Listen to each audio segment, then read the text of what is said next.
The first few days at Crystal Bay Resort seemed idyllic from the outside. Staff noticed the couple rarely mingled with other guests, preferring private beach dinners and secluded spa appointments. Anna, often seen wearing long dresses and sunglasses, even indoors, smiled but spoke very little. Several employees later reported sensing an odd tension. Walter rarely let Anna out of his sight, and if she lingered too long talking to anyone, he would quickly intervene, his tone icy but his words polite. On the fourth night, a storm rolled over the island, trapping guests inside the resort. Walter insisted they dine privately in their villa instead of at the main restaurant. Staff delivered a 3-course meal around 8 p.m., noting bruises on Anna's forearm when she answered the door, marks she tried to hide under a thin silk shawl. By 11 p.m., emergency services were called to Villa 7. Walter stood in a soaked white bathrobe at the doorway, shouting that Anna had fallen from their second-story balcony onto the stone patio below. Paramedics found Anna barely breathing, her body broken in multiple places, her pupils fixed. She was airlifted to the island's small hospital but was pronounced dead shortly after arrival. Walter's explanation was simple. Anna had been drinking, became dizzy, and slipped over the balcony railing. Resort security and the island police initially accepted his account, but cracks in Walter's story began surfacing within hours.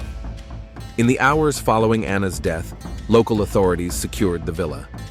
Photographs taken by forensic technicians captured details that contradicted Walter's account. The balcony railing was chest-high, sturdy, and in good repair, making an accidental fall unlikely without force. Moreover, investigators noted broken glass scattered across the balcony floor and a toppled chair near the railing, suggesting a struggle had taken place. At the small island morgue, the preliminary examination of Anna's body revealed extensive injuries, fractures consistent with a high fall, but also bruising around the neck and wrists that predated the fall itself. The autopsy, conducted later that day, confirmed that while multiple blunt force injuries were consistent with a fall, there was also petechial hemorrhaging in Anna's eyes, a classic indicator of strangulation. Meanwhile, interviews with resort staff painted a chilling picture. A housekeeper assigned to Villa 7 admitted she overheard raised voices earlier that evening. Another employee, a server who had delivered their dinner, recalled Walter ordering Anna sharply to go inside and stop embarrassing yourself after she tried to exchange pleasantries with him. These reports contradicted Walter's later statement to police that the evening had been quiet, loving, and without incident. Surveillance footage added another troubling layer. Though many security cameras faced public areas and main paths, footage from 7:36 p.m. showed Anna running alone across a lawn adjacent to their villa, barefoot and visibly distraught, before Walter caught up to her and forcefully led her back toward the villa by the arm. Walter, questioned briefly by local police after Anna's death, maintained his composure. He explained the running incident as a misunderstanding. Anna had too much wine and became emotional, and he had simply been guiding her back to safety. He denied any physical altercation and offered to fly home immediately, citing the trauma of the situation. Authorities, under increasing pressure from U.S. consular officials, hesitated to detain Walter without more direct evidence. He was told to remain available for questioning and asked not to leave the island until the investigation could be completed, a request that Walter agreed to, though not without visible annoyance. Behind the scenes, Anna's parents, George and Lisa Whitmore, had been notified. Grieving and in shock, they boarded the first available flight to the island, determined to seek answers. They had harbored deep misgivings about Anna's marriage from the beginning, but never imagined it would end in tragedy so soon. Anna's autopsy report was finalized within 48 hours, and the findings were devastating. The coroner's conclusions were clear. While the fatal injuries were consistent with a fall, the presence of neck bruising, fractured cartilage, and petechial hemorrhages indicated manual strangulation that likely occurred before Anna fell. In the official cause of death, the term homicide was explicitly used. Armed with this report, authorities convened an urgent meeting with U.S. consular staff, the lead island investigator, Inspector Dario Mendez, and the island's chief prosecutor. It was agreed that Walter Lansing would be brought in for formal questioning under caution, but a critical challenge remained, ensuring he didn't flee the island beforehand. Surveillance was quietly increased around his villa, and local immigration officials were instructed to block any attempt to board a private plane. Meanwhile, detectives continued interviewing Crystal Bay's staff. A bartender revealed that Anna had visited the bar alone just 2 nights before her death. According to the bartender, Anna had seemed nervous, quietly asking if there were any ferries she could take to the mainland without having to inform anyone. The bartender thought little of it at the time, but now realized Anna might have been desperate to escape. Investigators also recovered additional security footage showing an argument on the villa's balcony just an hour before Anna's fatal fall. Though the camera was too distant to capture audio, the body language was unmistakable. Anna backing away, Walter advancing aggressively, pointing at her, cornering her against the railing.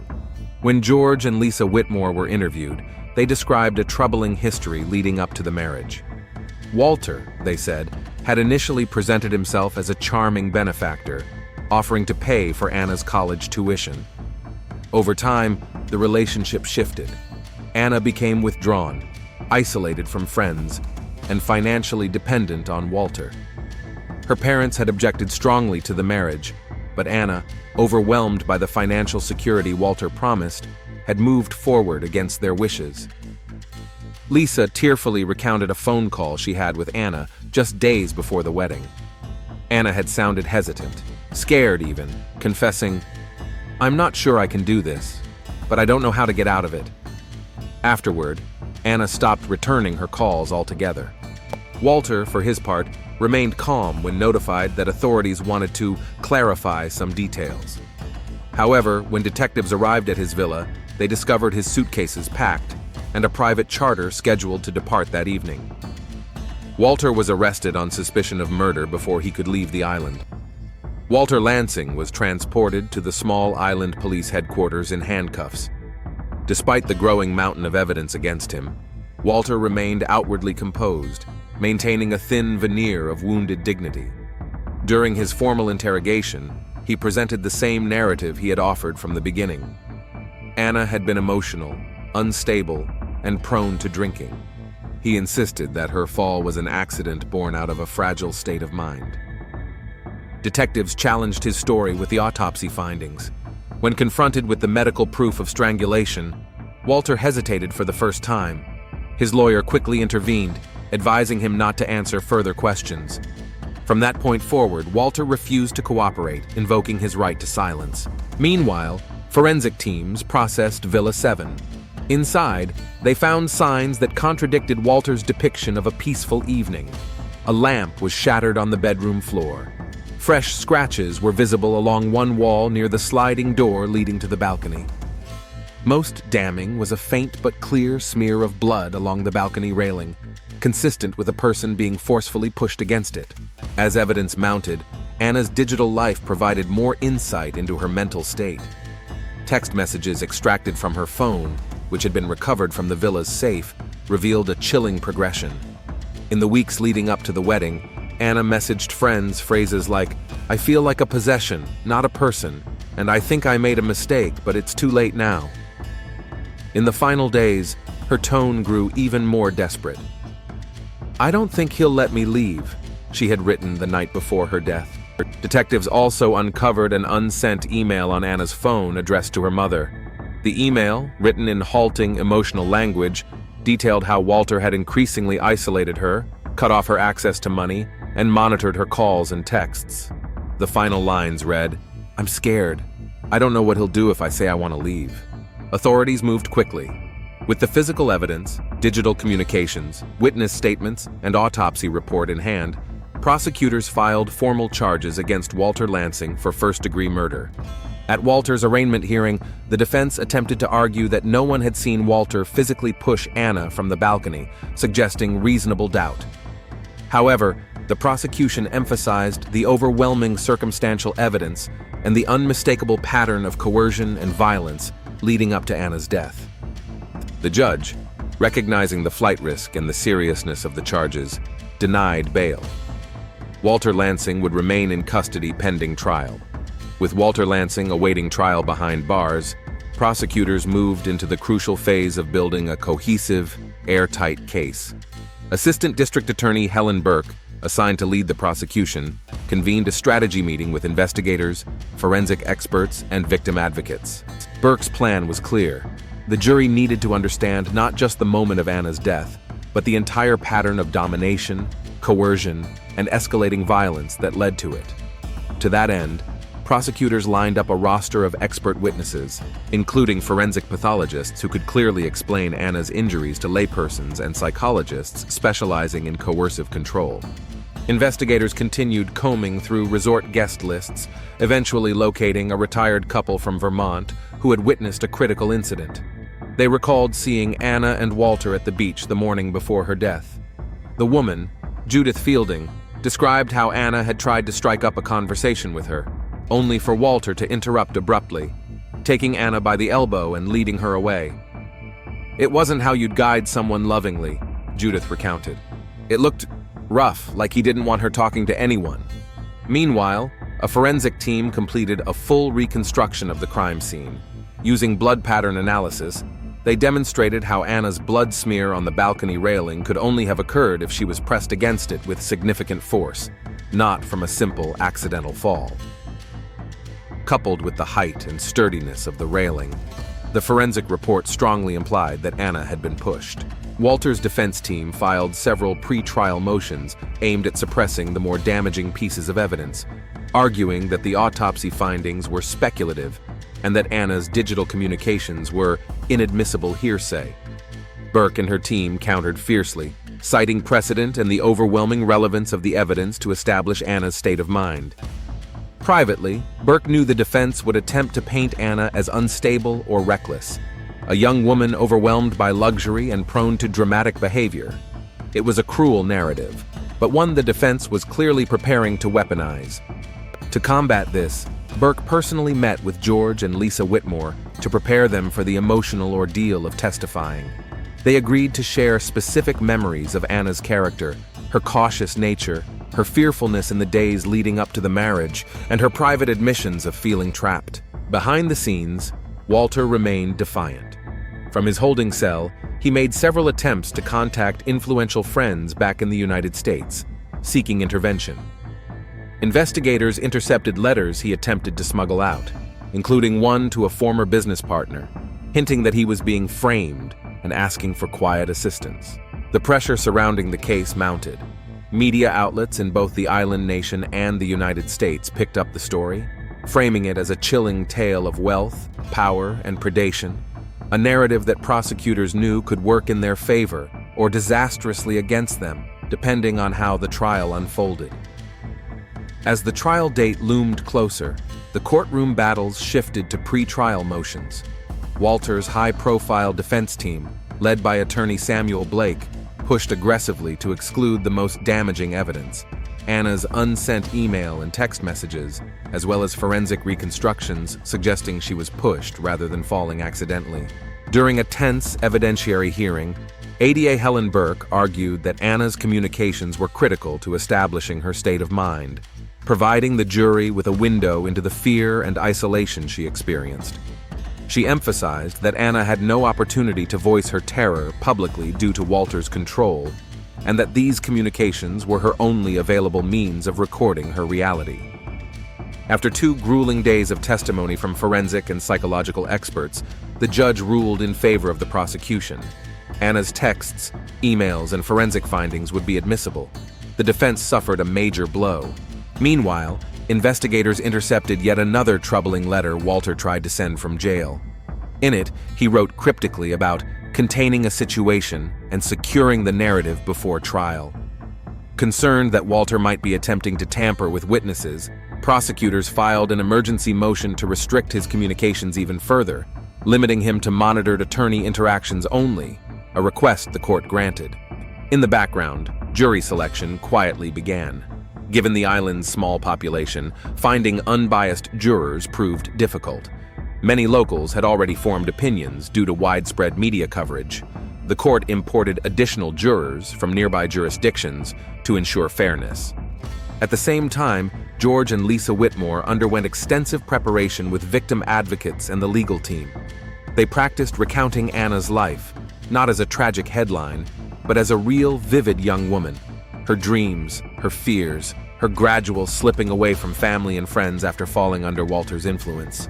The emotional toll on the Whitmores was heavy. Lisa, especially, struggled with the idea of facing Walter in the courtroom. She confessed during a prep session, "I'm afraid I'll lose control when I see him, after what he did to her." Burke reassured them. Their testimony would not focus on rage, but on truth, bringing Anna's voice into a courtroom where she could no longer speak for herself. As the first day of trial neared, final preparations intensified. Witness lists were confirmed, evidence exhibits meticulously organized. Prosecutors crafted their opening arguments, determined to show the jury that Anna's death wasn't a tragic accident. It was the inevitable result of months of calculated, suffocating control that culminated in a single, violent act. Outside the courthouse, reporters camped with cameras and microphones, waiting for a trial that promised not just legal drama, but a deep, troubling look into the abuse of power, wealth, and trust.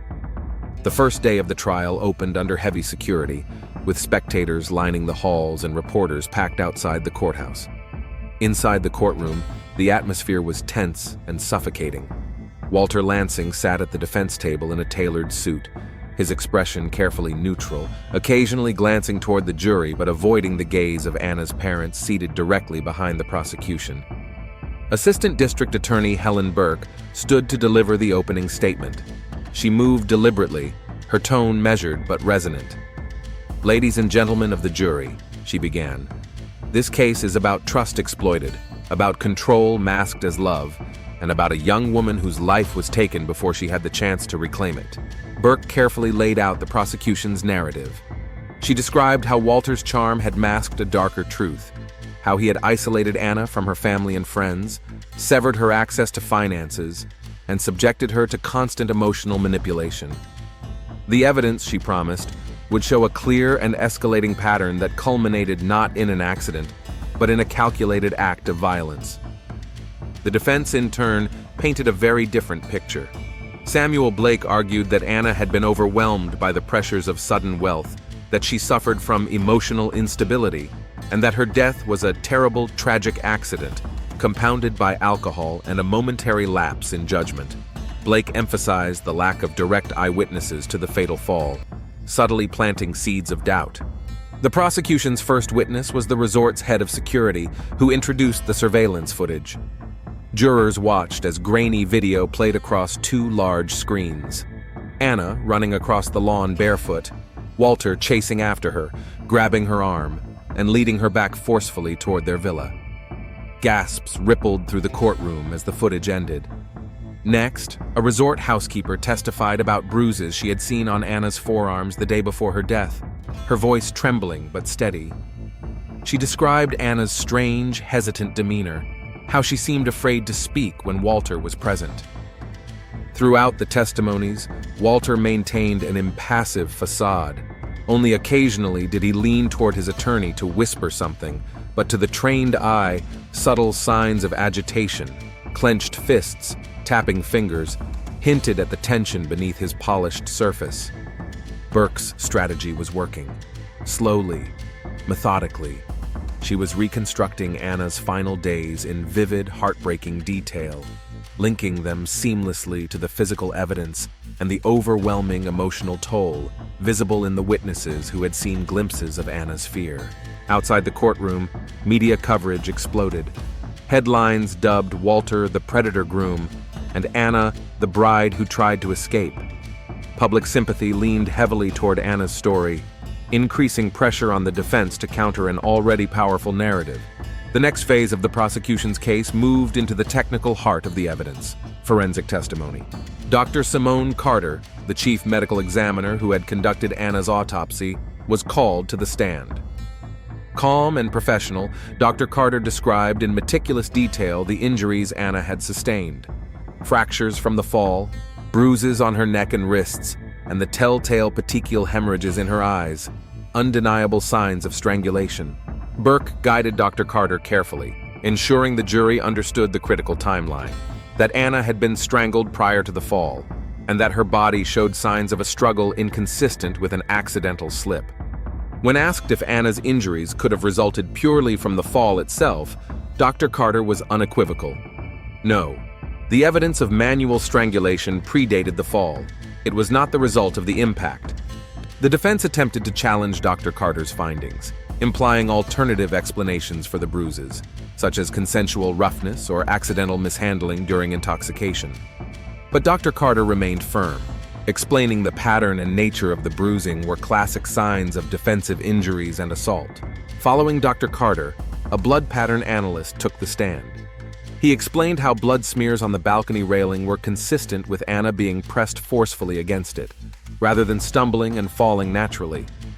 Through diagrams and careful demonstrations, the analyst showed how the impact points matched the forensic evidence precisely. Throughout this technical testimony, jurors remained attentive, some taking notes, others stealing glances at Walter, whose calm mask seemed to fray with each revelation. His hands, once neatly folded on the defense table, fidgeted restlessly. Next, prosecutors introduced Anna's digital communications, a delicate but crucial step. Burke projected excerpts from Anna's text messages and unsent email on a large screen. "I feel trapped. I'm scared he'll hurt me if I try to leave. I made a mistake, but I don't know how to fix it." The room grew palpably heavier with each line. Lisa Whitmore, seated behind the prosecution, wiped silent tears from her cheeks. Jurors visibly reacted, shifting uncomfortably, their expressions darkening. The defense scrambled to counter the impact by suggesting Anna had been prone to anxiety and dramatic outbursts. They hinted that the texts were the cries of a stressed young woman, not proof of real danger. But this approach felt increasingly hollow against the tide of physical and testimonial evidence mounting against Walter. Burke knew the momentum was shifting in their favor, but she also understood the dangers of moving too fast. Emotional saturation could backfire. She needed to pace the evidence carefully, ensuring the jury stayed engaged and focused without becoming overwhelmed or desensitized.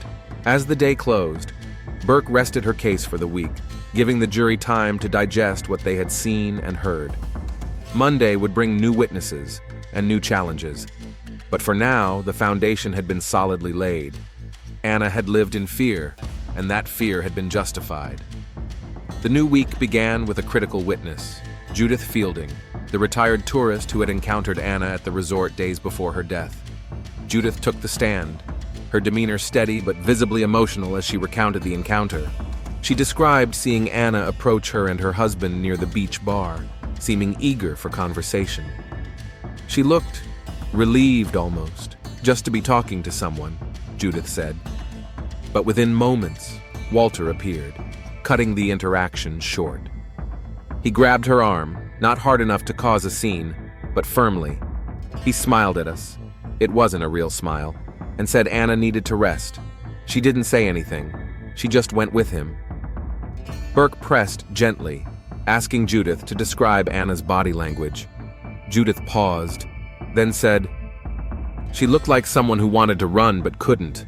Next, prosecutors called the resort bartender, who had served Anna 2 nights before her death. The bartender confirmed that Anna had asked about ferries to the mainland, whispering her question and nervously glancing over her shoulder. "She didn't look drunk or silly. She looked scared," he said. Each witness added another thread to the tapestry of Anna's isolation and fear. The jurors, silent and focused, now had a clear emotional and factual backdrop against which to view Walter's actions. Sensing the danger, the defense cross-examined aggressively, attempting to suggest that tourists could have misinterpreted innocent behavior, that Anna's nerves could have stemmed from culture shock or newlywed anxiety. But the cumulative effect of the testimonies was undeniable. This was a young woman seeking escape, not celebration. Midway through the day, the prosecution introduced a chilling piece of physical evidence: the shattered lamp found inside Villa 7. Crime scene photographs showed shards scattered across the bedroom floor, and forensic experts explained that the damage was fresh, occurring within hours of Anna's death. Tests revealed traces of Anna's blood on the lamp base, consistent with blunt force trauma. Though the head wound had not been the cause of death, it strongly suggested a violent altercation prior to the fatal fall. Walter, sitting at the defense table, grew increasingly agitated as this evidence was introduced. For the first time, jurors saw flashes of the control and temper that had only been described before. He whispered fiercely to his attorney, jaw clenched, his carefully maintained image cracking at the edges. Outside the courtroom, media outlets seized on the new evidence. Public opinion, already skeptical of Walter, turned harsher. Headlines spoke of a carefully orchestrated honeymoon horror and the millionaire's deadly grip. Meanwhile, prosecutors began quietly preparing George and Lisa Whitmore for their upcoming testimony, arguably the most emotionally devastating moments yet to come. Burke understood that presenting Anna's parents would be a high-risk, high-reward move. The jury could be deeply moved, or, if mismanaged, overwhelmed. The courtroom was noticeably heavier as George Whitmore was called to the stand. The father of the victim, a normally reserved and quietly spoken man, took his seat and looked out across the room with glassy eyes. ADA Helen Burke approached him with care. "Mr. Whitmore, could you tell the jury about your daughter, Anna?" George described Anna's love of books, her dreams of studying environmental science, and her gentle, trusting nature. His voice cracked only once, when he mentioned that Anna had once said at age 15 that she wanted a life where nobody could ever hurt her. Burke then steered the conversation toward Anna's relationship with Walter Lansing. George admitted they had been wary from the beginning. "She told us Walter made her feel safe at first, that he listened to her, made promises she wanted to believe. We trusted her judgment until it became clear something was wrong." He recounted how Anna began withdrawing after the engagement. Fewer calls, shorter visits, a subtle but growing fear in her voice. It wasn't sudden. It was like she disappeared a little at a time. Next came Lisa Whitmore. The courtroom grew even more silent as she walked carefully to the stand, gripping the edge of the witness box for support. Lisa's testimony was raw. She described the last phone call she had with Anna before the wedding, a hesitant, tearful conversation where Anna said she felt trapped. "I told her, come home. Just come home. We'll figure it out." But she said he would never let her go. Burke allowed Lisa's words to hang in the air before showing the jury excerpts from Anna's unsent email, the one recovered from her phone, never delivered. "I'm scared," the email read. "I'm scared he'll hurt me if I leave. I don't know what to do." Lisa covered her face as the words were read aloud. The judge called for a brief recess to allow her to compose herself, and the jurors were escorted out. Several of them looked visibly shaken. During recess, Walter sat stiffly at the defense table, his face hard and immobile. Yet small signs, the slight grinding of his jaw, the rigid set of his shoulders, revealed the pressure building inside him. When court resumed, Lisa bravely continued. She described how Anna had been lured into a relationship with promises of security and independence, but had instead been isolated, made financially dependent, and increasingly fearful. The defense's cross-examination was delicate, attempting to cast doubt without appearing cruel. They suggested Anna's fears could have been exaggerated, the anxiety of a young woman overwhelmed by major life changes. Lisa remained composed but firm. "My daughter wasn't overwhelmed. She was trapped, and she knew it." By the end of the day, the jury had not only seen Anna's fear, they had felt the devastating ripple it left behind. Burke's strategy had succeeded. Anna was no longer an abstract victim. She was a daughter, a young woman with dreams, a person whose life had been stolen not by accident, but by the cold, calculated hand of someone who had claimed to love her. After the devastating emotional impact of the Whitmore's testimony, Helen Burke knew the next phase had to be strategic, regrounding the case in solid, objective evidence. The following morning, the prosecution called Detective Raul Mendoza, the lead investigator from the island's police department. Mendoza presented a meticulous timeline constructed from phone records, resort security footage, witness statements, and forensic findings. Projected onto a screen was a minute-by-minute account of Anna's final evening. 6:42 p.m. Anna seen at the beach bar speaking briefly with tourists. 7:36 p.m. Surveillance footage shows Anna running barefoot across the lawn, intercepted by Walter. 8:15 p.m. Room service delivered dinner to Villa 7. Staff observed visible bruises on Anna. 9:05 p.m. Loud noises heard by neighboring guests, described as shouting and crashing sounds. 11:02 p.m. Walter calls emergency services, claiming Anna fell from the balcony. The timeline was damning. The proximity of the shouting to Anna's fatal fall undermined Walter's claim of a peaceful evening. Detective Mendoza also revealed a newly recovered fragment of surveillance footage, a glimpse of Walter standing alone on the villa's balcony just minutes before the 911 call, appearing to lean over the railing, his hands gripping it tightly. No signs of panic or immediate distress were visible. The defense tried to poke holes in the timeline, suggesting the shouting could have been from other guests, or that Walter's calm demeanor reflected shock, not guilt, but the web of evidence was tightening around him. Next, the prosecution reintroduced the broken lamp found in the villa. Crime scene investigators testified that blood traces found on the lamp were a DNA match to Anna, and analysis showed the breakage was fresh, no more than 2 to 3 hours old at the time of discovery. Combined with bruising on Anna's scalp, the lamp suggested that Anna had likely been assaulted inside the villa before being forced onto the balcony. Each piece fit with chilling precision. Each witness reinforced the central truth. Anna's death had not been a spontaneous accident. It had been the violent culmination of a campaign of control, fear, and isolation. Walter sat rigidly at the defense table, his jaw set, his eyes narrowed into slits. Several jurors watched him closely now, not just when evidence was presented, but constantly, as if searching for cracks in the mask. Toward the end of the day, Burke made a critical decision. She requested that the surveillance footage, Anna running barefoot across the lawn, Walter dragging her back, be played again before court adjourned. This time, it was shown in slow motion. The image of Anna, scared, isolated, and desperate, imprinted itself deeply into the room. It was no longer just a piece of evidence. It was the story, in visual form. Court adjourned for the day with a heavy silence. Jurors filed out, faces grave, some glancing briefly at Walter, others at the empty chair where Anna would have sat. Had she lived to tell her story herself?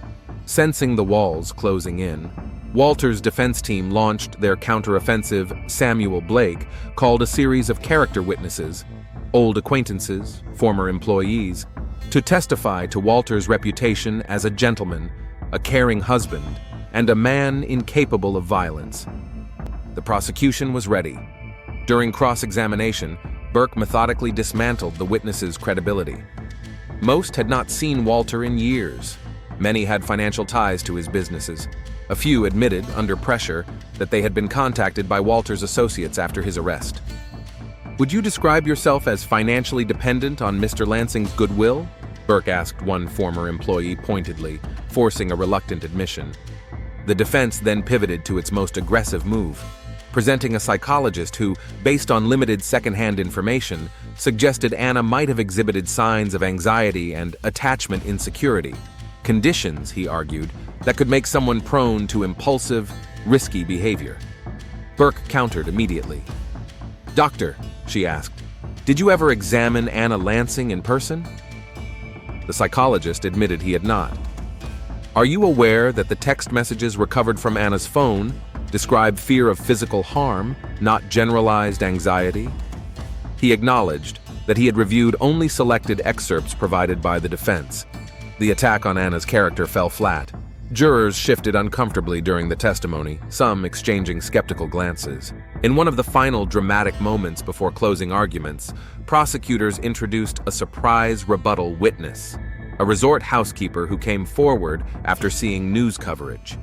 She testified she had seen Walter angrily grab Anna's wrist hard enough to make her cry out, a moment she had initially been too frightened to report. Her testimony, spontaneous and deeply credible, shattered any remaining illusions of innocence around Walter's actions during the honeymoon. Walter's demeanor shifted visibly. Where once he had sat calmly, projecting stoic dignity, now he leaned forward at the defense table, his face tight, his hands clenching and unclenching. Jurors took notice. The final forensic witness summarized the physical evidence one last time: bruises, blood patterns, strangulation indicators, and the unreliability of the balcony fall theory. Piece by piece, the technical elements of the crime were reassembled into an inescapable conclusion. When the prosecution rested, they had built an overwhelming tapestry: motive, opportunity, evidence of prior abuse, signs of desperation from the victim, physical proof of a violent confrontation, and the clear aftermath of guilt. The defense, beaten down, rested without calling Walter to the stand. His attorneys knew better than to expose him to cross-examination after the damage already done. The stage was set for closing arguments, a final battle to frame what the jury had seen and heard over weeks of agonizing detail. The morning of closing arguments dawned gray and heavy with expectation. Reporters crowded the courthouse steps. Inside, the air was almost motionless as attorneys rose for their final opportunity to sway the jury. ADA Helen Burke stepped forward first, notes in hand but speaking mostly from memory. Her voice was calm, deliberate, respectful of the dead, but unyielding toward the living. This case is not about wealth. It is not about status.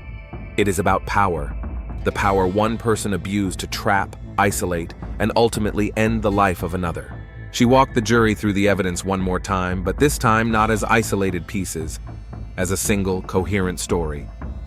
Anna's growing fear and isolation documented through text messages, the bruises seen by resort staff, surveillance footage showing her running, barefoot, desperate, the broken lamp with Anna's blood on it, the forensic evidence of strangulation prior to the fall, the carefully constructed timeline that left no room for coincidence. Walter Lansing, Burke continued, did not lose control in a sudden fit. He maintained control over Anna from the moment they met until the moment she died. Control was the tool. Violence was the result. She never shouted. She never dramatized. Instead, Burke's quiet certainty lent more gravity than any raised voice could have. As for Walter's decision not to testify, Burke made no overt comment. She simply reminded the jury that actions speak louder than words, and that Walter's behavior throughout the trial reflected the same cold calculation seen in his marriage. When Burke finished, she left the courtroom in complete silence. No theatrics, just a heavy, undeniable truth hanging in the air.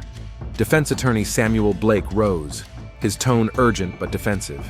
He insisted that Anna was emotional, unstable, that accidents happen, that grief, while real, must not be mistaken for proof of guilt. Reasonable doubt, he repeated like a mantra, but it was clear that his words lacked the cohesion, the emotional weight, and the credibility that the prosecution had built over weeks. Several jurors avoided eye contact with him. Others leaned back, arms crossed, skeptical. Blake's arguments felt thin, stretched, a last attempt to catch something that had long since slipped away. In her brief rebuttal, Burke stood and spoke only a few words. Anna Lansing was 19 years old. She trusted the wrong man, and now she is gone because of it. The judge issued final instructions to the jury, a reminder to base their decision solely on the evidence presented. Then, the courtroom emptied.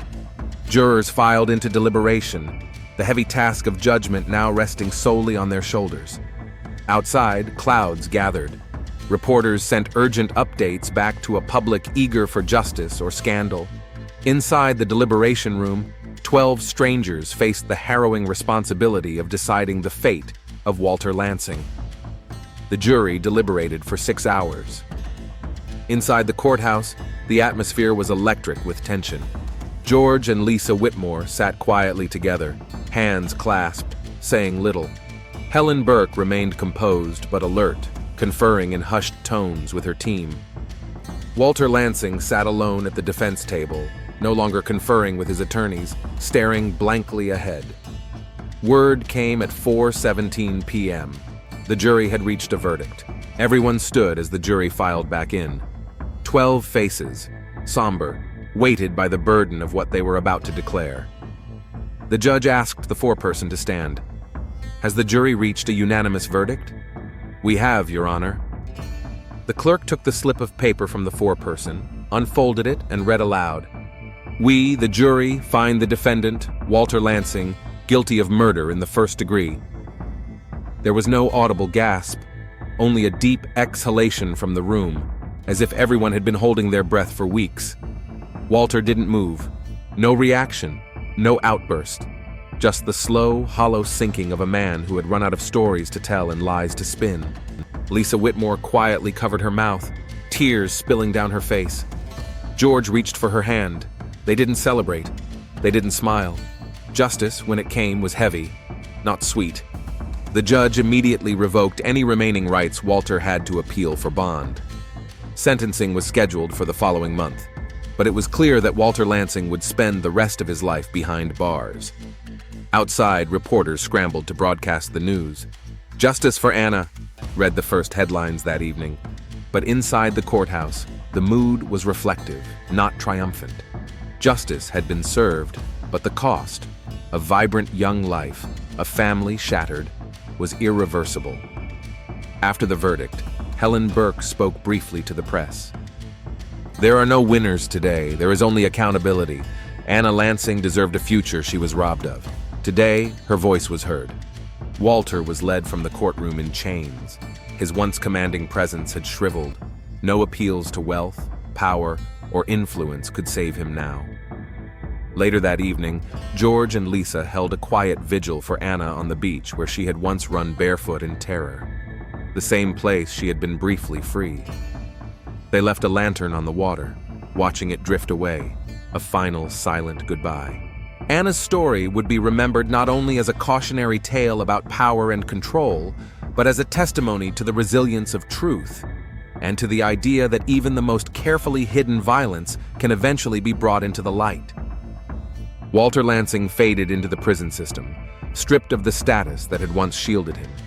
His name, once associated with fortune and respect, would forever be linked instead to betrayal, cowardice, and murder. Anna's absence remained a wound that no verdict could heal. But in the cold, deliberate machinery of justice, her final truth had been carved into stone.